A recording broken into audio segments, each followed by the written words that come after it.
Hi to all, आज हम start करेंगे lecture second of sexual reproduction in flowering plants. कल हमने लेक्चर फर्स्ट कंप्लीट किया था। लेक्चर 2 चैप्टर 1 चल रहा है, 12th का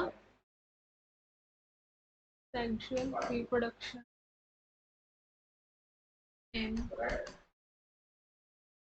फ्लावरिंग प्लांट। फ्लावरिंग प्लांट से हमें पता है किसकी बात हो रही है, एंजियोस्पर्म्स। कल अपन ने देख लिया था प्री फर्टिलाइजेशन इवेंट्स, फिर फर्टिलाइजेशन जैसे सिनगेमिंग और फिर पोस्ट फर्टिलाइजेशन। ये तीन इवेंट्स हो रहे थे किसमें, सेक्सुअल रिप्रोडक्शन में। फ्लावर अपन ने देख ली थी जो कि रिप्रोडक्टिव यूनिट थी, पूरा उसे डिटेल में अपन ने स्टडी कर लिया। अब हमें एक एक स्टेप पढ़ेंगे, एक एक इवेंट्स पढ़ेंगे, उन्हें ज़्यादा डिटेल में नहीं पढ़ रहे क्योंकि वो वाला चैप्टर हट गया है, रिप्रोडक्शन ऑर्गेनिज्म, जिसमें वो डिटेल में दिए हुए थे। अभी अपन ने उनकी नाम देख लिया और उनका बेसिक जो स्टेप्स होने वाले उनके बारे में थोड़ा थोड़ा जान लिया। अब अपन देखेंगे प्री फर्टिलाइजेशन इवेंट जो था वो कितने स्टेप्स में हो रहा है। 2 स्टेप्स में तो मैंने आपको कल बता दिया था, गैमेटोजेनेसिस हुआ और गैमेट का ट्रांसफर हुआ।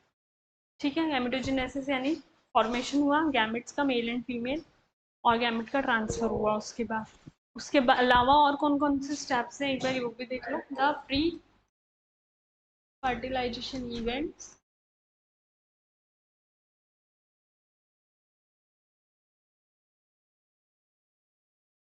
Can be studied under following events और steps। ठीक है, प्री फर्टिलाइजेशन इवेंट्स को अपन अलग अलग स्टेप्स में पढ़ सकते हैं। देखो, पहला pollen grain formation. Pollen grain क्या है? और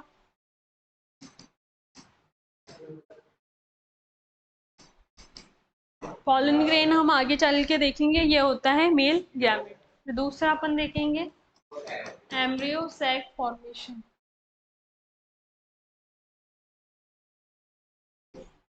एम्ब्रियो सैक क्या है हमारे पास में? एम्ब्रियो सैक है फीमेल गैमेट, या फिर ये फीमेल गैमेटोफाइट, इसके अंदर आगे चल के फीमेल गैमेट का फॉर्मेशन होता है।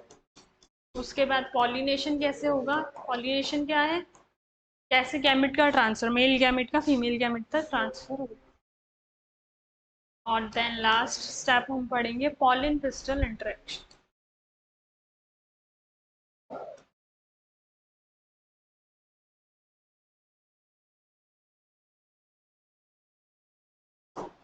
पॉलिन पिस्टल इंटरेक्शन में हम क्या पढ़ेंगे कि पॉलिन ग्रेन आ चुका है फीमेल रिप्रोडक्टिव पार्ट तक, एम्ब्रियो साइट तक मान लो पहुंच गए, और एम्ब्रियो साइट से पहुंचने से पहले उसे स्टिग्मा पे पहुंचना पड़ेगा क्योंकि एम्ब्रियो साइट मिलता है ओवरी के अंदर। ओवरी से पहले स्टाइल, स्टाइल से पहले ओवरी, ओ स्टिग्मा, स्टिग्मा पे पहुंचेंगे तो वहां पे पॉलिन पिस्टल का इंटरेक्शन होगा। पूरे पिस्टल का पार्ट है स्टिग्मा भी, ठीक है, पूरे पिस्टल का सबसे अपर पार्ट है कौन? स्टिग्मा। तो वहां पे इनका इंटरेक्शन होगा कि अगर सेम प्लांट का पॉलन होगा तो वो उसे रिसेप्ट करेंगे, नहीं होगा तो रिजेक्ट करेंगे। ठीक है, तो वहाँ स्टिग्मा की रिसेप्टिविटी और इन सब पे आगे चल के पूरा ये प्रोसेस पढ़ेंगे। पॉलन पिस्टल इंटरेक्शन, ये दोनों आ गए अपने गैमेट फॉर्मेशन के अंदर, यानी कि गैमेटोजेनेसिस जो अपन ने कल देखा।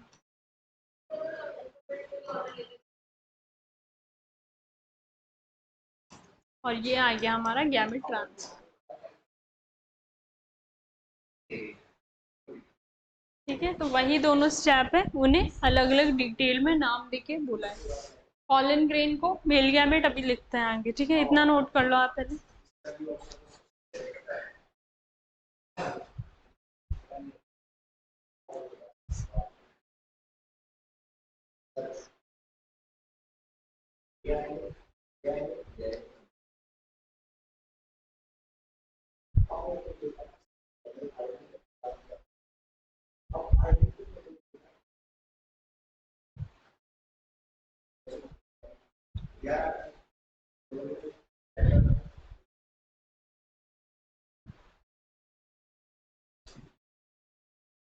अब लिखेंगे हम स्टेमन। स्टेमन के लिए लिखना स्टार्ट करो।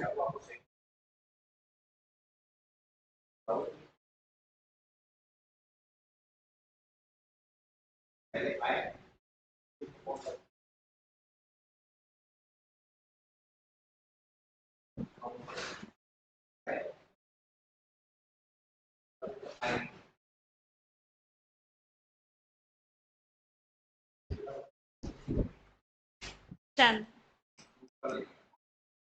स्टैमन क्या है? Male reproductive unit.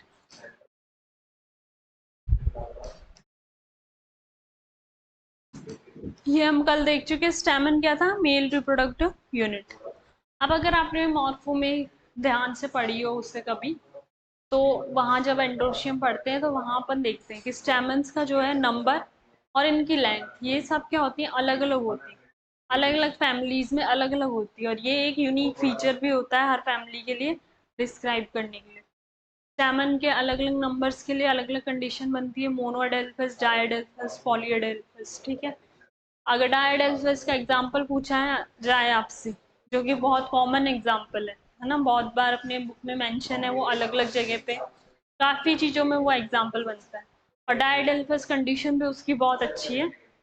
9+1 की कंडीशन बनती है, 9 ब्रैकेट +1, यानी कि फ्यूज्ड होते हैं 9 और एक होता है सिंगल, ये दोनों अलग दो बंडल्स बनाते हैं, जिसकी वजह से इसे डायडेल्फस नाम दिया जाता है। इसका एग्जाम्पल था पी। कौन सी फैमिली से? लेग्यूमिनोसी फैबेसी फैमिली, जिसमें पल्सेस वगैरह आते हैं, ठीक है। दाल वाली फैमिली होती है जिसमें पी आता है, और ये पी क्या बनाता है? पी बनाता है 9+1, ब्रैकेट का मतलब होता है फ्यूज्ड। 9 जो थे इसके वो फ्यूज्ड बन रहे थे, अगर आप लोगों को याद हो तो। इस तरह से ये क्या है? ये सारे स्टेमन से जो बायलोब्ड है, 9 इस तरह से फ्यूज्ड रह रहे थे और एक इस तरह से सिंगल रह रहा था, तो ये 9+1 के 10 स्टेमन्स का डायडेल्फस कंडीशन बना रहा था। चलो ये सब तो बहुत डिटेल की बातें हैं, ये मॉर्फो में पढ़ी थी, मॉर्फो पढ़ेंगे तो ढंग से पढ़ेंगे। यहाँ पे ये बता रहे हैं अपन नंबर एंड लेंथ, इनका नंबर और इनकी लेंथ आर डिफरेंट, डिफरेंट होती है या variable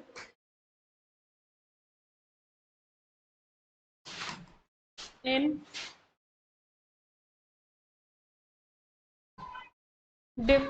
in flowers of different species.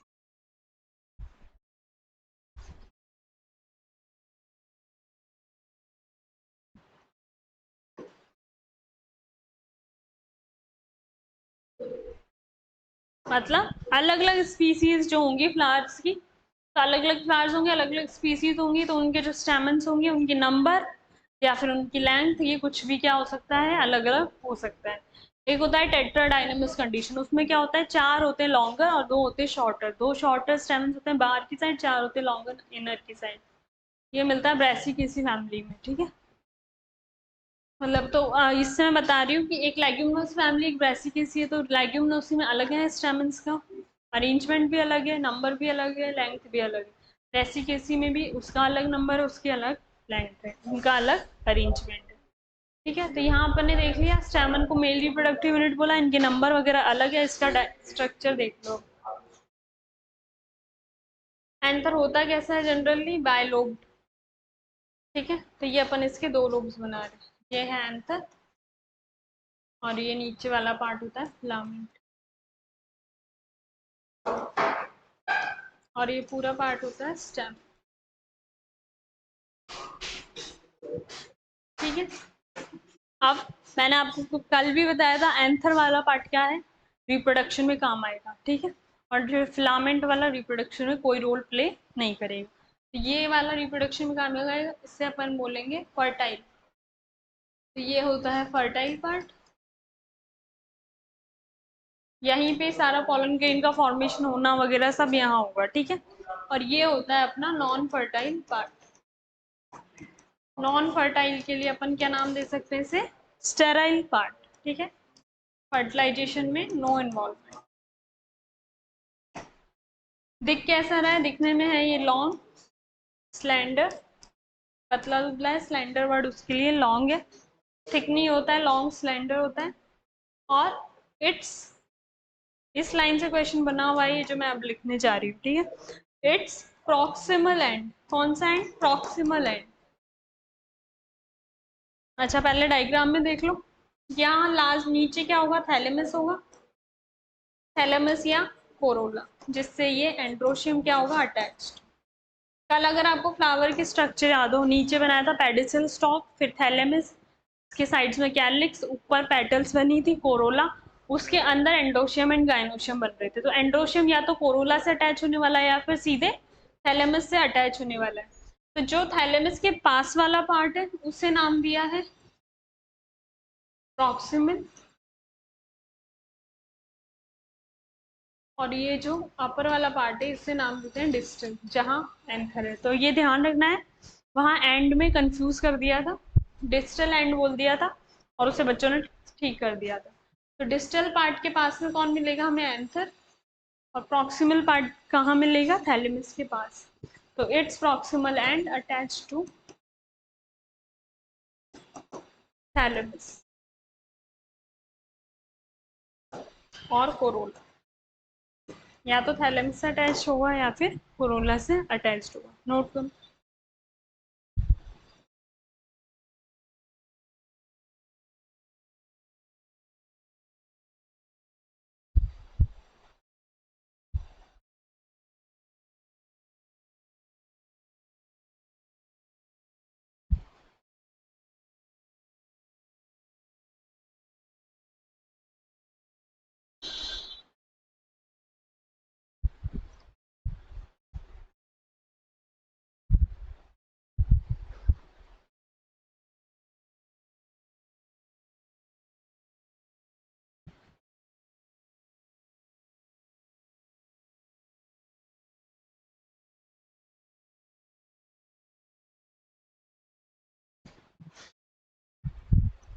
अब अपन सिर्फ ये एंथर वाला पार्ट है इसका डायग्राम देखेंगे, ठीक है।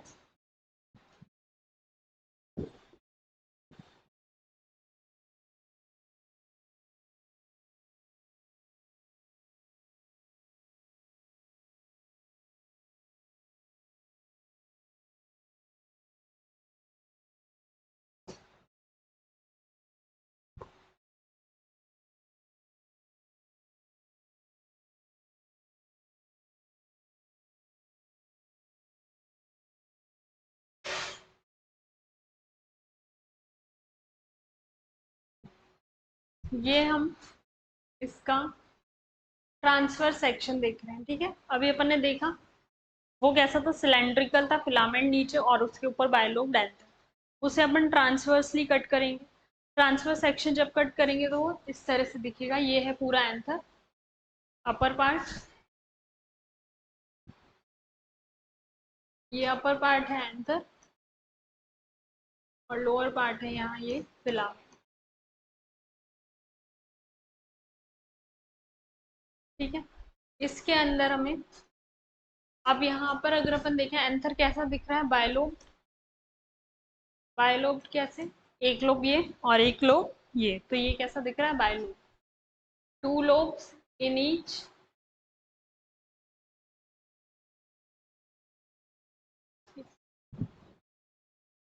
बायलोब लिख लो पहले इधर,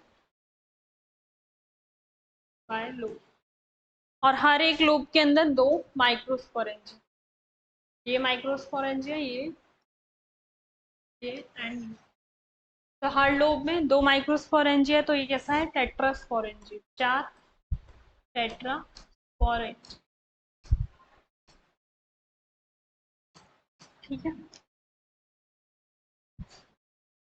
टू इन ईच लोब, हर एक लोब में दो। और कैसा दिख रहा है ये? डायथीकस। डायथीकस का लोब से कोई लेना देना नहीं है। थीकस वर्ड, थीका वर्ड होता है वॉल के लिए। थीका वर्ड किसके लिए होता है? वॉल के लिए। हर एक लोब में आपको दो वॉल देखने को मिलेगी, अगर ध्यान से देखें तो हर एक लोब में ये दो वॉल्स बन रही है, एक ये बन रही है,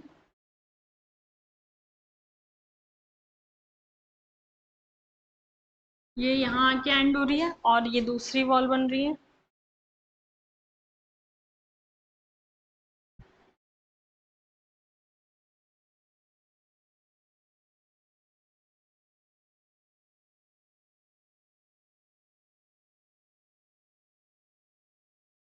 ठीक है, तो ये दो टू वॉल्स टू थीका बन रहे हैं, इसकी वजह से इसे डायथीकस बोला जाता है। ठीक है, लोग इसे लोब से कंफ्यूज कर देते, लोब्स नहीं होता, ये थीका वर्ड है वॉल के लिए। ये एक अलग वॉल बन रही है और ये यहाँ एक अलग वॉल बन रही है हर एक लोब के अंदर। तो बायलोब्ड है और डायथीकस है, ये दोनों अलग अलग चीजों के लिए। टेट्रास्पोरेंजिएट क्योंकि हर एक लोब में दो दो माइक्रोस्पोरेंजिया है। इनके लिए लिख लो, ये क्या है, माइक्रोस्पोरेंजिया। माइक्रोस्पोरेंजिया क्या है, सेल्स का मास है। ठीक है, जो आगे चल के माइक्रोस्पोर मदर सेल्स बनाएगी, जो फिर आगे मियोसिस करके माइक्रोस्पोर मदर सेल बनेगा और उसके अंदर मियोसिस होकर माइक्रोस्पोर्स बनेंगे, जो आगे डेवलप करके पॉलन ग्रेन्स का फॉर्मेशन करेंगे। वो अपन पूरा अभी डिटेल में पढ़ने वाले हैं। ठीक है, अभी यहाँ पे ये एक माइक्रोस्पोरेंजिया है, इसकी सेल्स बनाते हैं। ये माइक्रोस्पोरेंजिया, इसके अंदर काफी सारी ये सेल्स हैं, जो हर एक सेल माइक्रोस्पोर मदर सेल में कन्वर्ट हो जाए। तो ये किसका बना हुआ है, माइक्रोस्पोरेंजिया।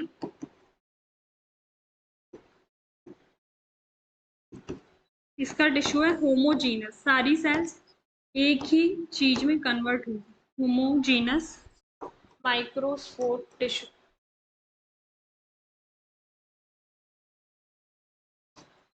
ठीक है, होमोजीनस माइक्रोस्पोर टिश्यू में ये सारी सेल्स कन्वर्ट होंगी। लेट आउट करो।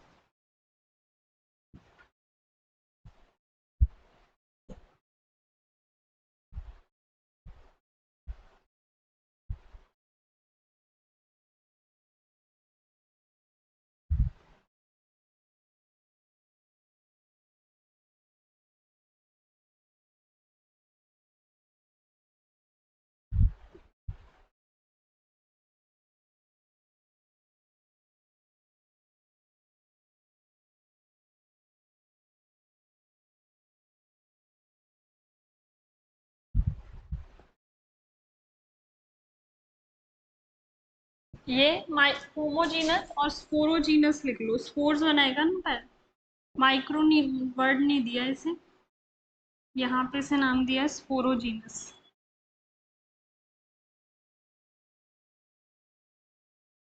होमोजीनस स्पोरोजीनस टिश्यू है कितने, 4 इन नंबर है microsporangia, in 2 in each lobe. ठीक है, दिख कैसे रहे हैं ट्रांसफर सेक्शन के अंदर, ये अपन को दिख रहे हैं सर्कुलर इन सेक्शन।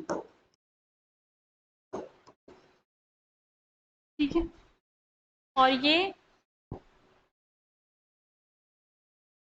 यहाँ लिख लो ट्रांसफर सेक्शन पढ़ रहे हैं अपन, ट्रांसफर सेक्शन ऑफ एंथर। और ट्रांसफर सेक्शन जब अपन पढ़ रहे हैं तो ये अपन को कैसा दिख रहा है, 4 दिख रहे हैं हर एक कॉर्नर में। तो यहाँ पे ये भी लिख लो 4 in each corner, 4 in number, 1 in each corner. ठीक है, 1 इन ईच कॉर्नर। तो ये हो गया टेट्रास्पोरेंजिएट। ठीक है, क्योंकि स्पोरोजिनस टिश्यू है, तो टेट्रास्पोरेंजिएट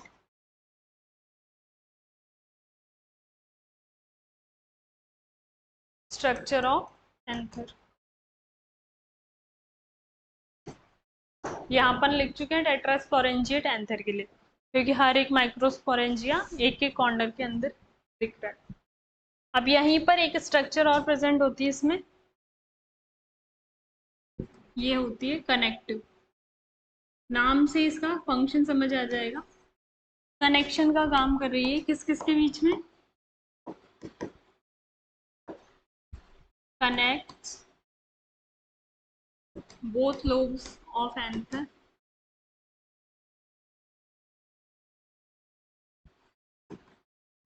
टू ईच अदर, एक दूसरे से दोनों लोब्स को जोड़ने का काम कर रही है। और एक और किसे जोड़ रही है, ये पूरे एंथर को नीचे फिलामेंट के साथ भी कौन कनेक्ट करता है, ये कनेक्टिव, तो कनेक्ट्स एंथर टू फिलामेंट।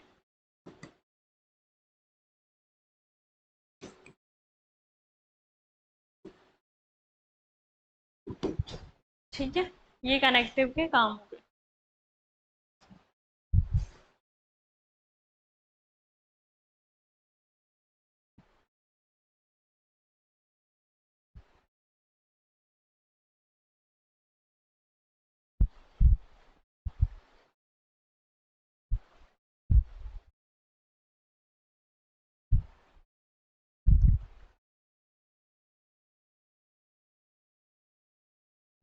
और जो ये अपन ने वॉल बनाई है ये तो थीका बताने के लिए बनाई है, बाकी जो एंथर की वॉल है वो अपन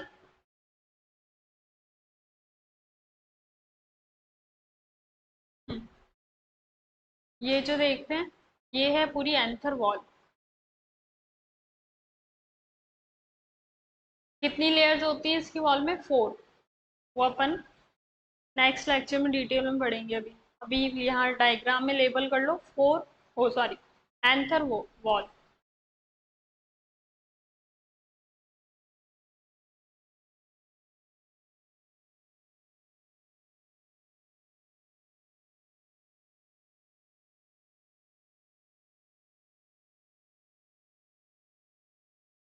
माइक्रोस्पोरेंजिया और जो आउटर वॉल है इसके बीच में जितनी भी ये स्पेसेस पूरे में अलग अलग लेयर्स प्रेजेंट होंगी और वो सब किस में काउंट होंगे? एंथर वॉल के अंदर।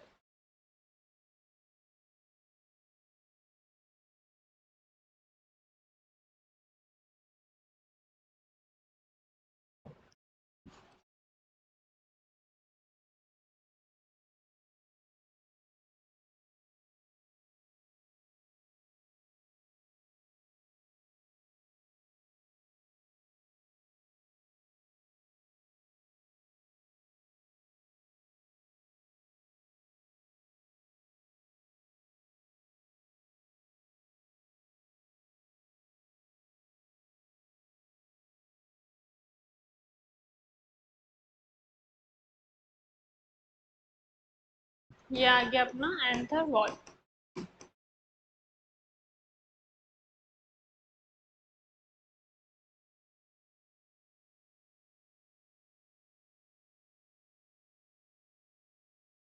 और ये क्या है? माइक्रोस्पोरेंजिया।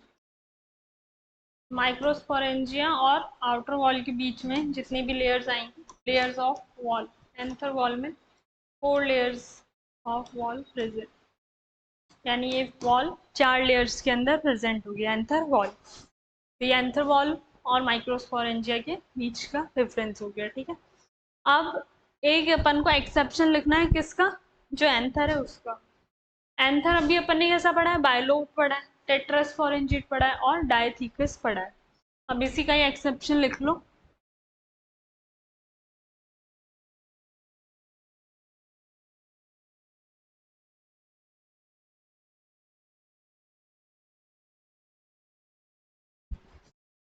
एक्सेप्शन जितनी भी फैमिलीज अपने सिलेबस में उन सब में ज्यादातर यही वाला है। एक एक्सेप्शन है मालवेसी। मालवेसी अपने सिलेबस में है। मालवेसी फैमिली का एंथर होता है इस तरह से। तो ये आपको कैसा दिख रहा है? यूनिलोब्ड। सबसे पहले तो 2 लोब्स दिख ही नहीं रहे, सिंगल लोब्ड है, यूनिलोब, सिंगल लोब। उसके बाद में आपको कैसे दिख रहे हैं? इसमें 2 ही माइक्रोस्पोरेंजिया देखने को मिल रही है, ऐसे 4 की स्ट्रक्चर बनी ही नहीं है, 2 माइक्रोस्पोरेंजिया। तो ये कैसा हो गया? बायस्पोरेंजिएट।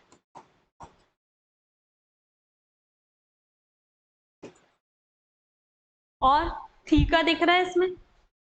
थीका नहीं है, थीका एब्सेंट है, तो डायथीकस तो बन नहीं पाएगा। पर एक सिंगल लेयर तो है वॉल की, तो सिंगल लेयर के लिए मोनो वर्ड यूज करेंगे, मोनोथीकस। तो ये हो जाएगा अपना मोनोथीकस, डायथीकस नहीं होगा। तो जनरली कैसा होता है अपना anther? 2 dithecous, bilobed and tetrasporangiate. और एक्सेप्शन में मालवेसी फैमिली का कैसा दिख रहा है? यूनिलोब्ड, बायस्पोरेंजिएट और मोनोथीकस। नोट करो।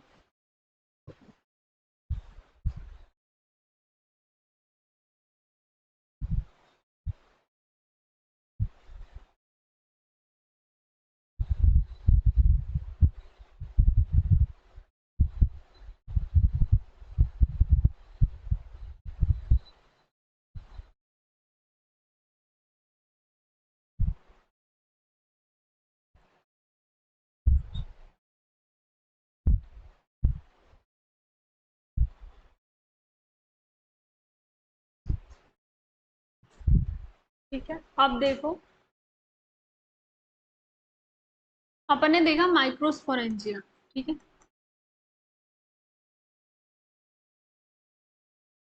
जो कैसे स्ट्रक्चर है, डिप्लॉइड, क्योंकि पूरा एंजियोस्पर्म प्लांट कैसा होता है, डिप्लॉइड होता है। और अभी तक कुछ भी मियोसिस माइटोसिस जैसा अपन ने पढ़ा नहीं है, तो ये अभी कैसे स्ट्रक्चर है, डिप्लॉइड। हर एक part, calyx, Corolla, androecium, gynoecium, सब कैसे हैं, डिप्लॉइड है। तो ये माइक्रोस्पोरेंजिया एंड्रोशियम का ही पार्ट मिला है अपन को, स्टेमन, स्टेमन के अंदर एंथर, एंथर में माइक्रोस्पोरेंजिया। नंबर्स में कितने हैं, ये 4 हैं। अपन सिंगल एक का लेके चलेंगे, ठीक है, एक के अंदर अपन पढ़ेंगे कि कैसे पूरा मेल गैमेट फॉर्मेशन तक ये पहुंचेगा। माइक्रोस्पोरेंजिया डेवलप होंगे थोड़े और, इनके अंदर पॉलन ग्रेन्स को बनना है, तो इन्हें क्या नाम दे दिया, पॉलन सैक्स। जिनके अंदर पॉलन बनने वाले हैं उनके बैग, बैग लाइक स्ट्रक्चर होता है सैक का मतलब, तो पॉलन सैक्स थोड़ा सा डेवलप होके पॉलन सैक्स बना लेंगे, जो भी डिप्लॉयड होंगे, और नंबर में 4 बनेंगे। अब अगर अपन ने माइक्रोस्पोरेंजिया भी पढ़ा है स्ट्रक्चर, ये था पूरा, कैसा था माइक्रोस्पोरेंजिया, होमोजीनस स्पोरोजीनस टिश्यू का बना हुआ, और इसकी हर एक सेल क्या करेगी, माइक्रोस्पोर मदर सेल बनाएगी। तो हमने एक सेल ले ली, मान लो इसकी ये, जिसमें अपन पूरा प्रोसेस देखने वाले हैं, ये हो गई माइक्रोस्पोर मदर सेल, इसे नाम दे सकते हैं MMC। तो ये माइक्रोस्पोर मदर सेल MMC, जो कि अभी भी डिप्लॉयड स्ट्रक्चर है। इसमें आगे चल के क्या होगा, मियोसिस, मियोसिस का प्रोसेस होगा, और ये बनाएगी माइक्रोस्पोर्स। ये हमने प्लांट किंगडम में ही देख लिया है कि मियोसिस होने के बाद में डिप्लॉइडी चेंज होती है, सेल डिवीजन में, सॉरी सेल डिवीजन पूरा माइटोसिस मियोसिस पढ़ चुके हैं, 2N से यहाँ हैप्लॉइड स्ट्रक्चर बन जाएगी, ठीक है। मियोसिस में यही होता है, रिडक्शनल डिवीजन इसे कहा जाता है, रिडक्शनल डिवीजन। और एक सेल से, मियोसिस से 4 सेल्स का फॉर्मेशन होता है, माइक्रोस्पोर्स बनेंगे, लेकिन क्लस्टर ऑफ माइक्रोस्पोर बनेगा, क्लस्टर ऑफ 4 माइक्रोस्पोर्स, 1 से 4 बन जाएंगी और क्लस्टर में बनेंगी, चारों आपस में जुड़ी रहेंगी, ठीक है। उसके बाद में यहाँ कैलोज एंजाइम वर्क करेगा इस क्लस्टर के ऊपर, और इन चारों माइक्रोस्पोर्स को अलग अलग कर देगा, 4 माइक्रोस्पोर्स बन जाएंगे जो कि हैप्लॉइड होंगे, ठीक है।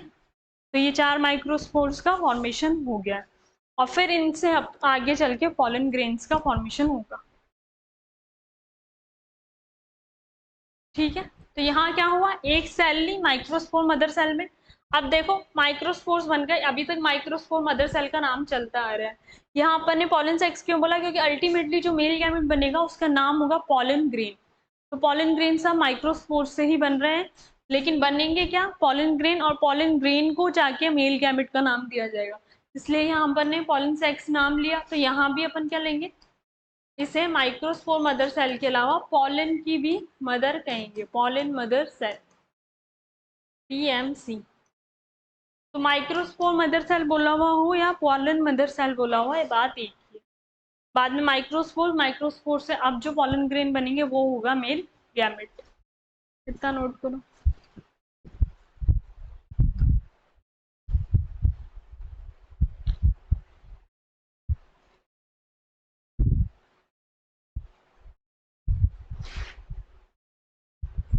ठीक है, तो आज इतना ही करते हैं, अब आगे कल पढ़ेंगे पॉलन ग्रेन का फॉर्मेशन हो गया है, इसके 2-4 स्टेटमेंट्स लिखेंगे और फिर आगे की स्ट्रक्चर्स पढ़ेंगे, ठीक। Thank you.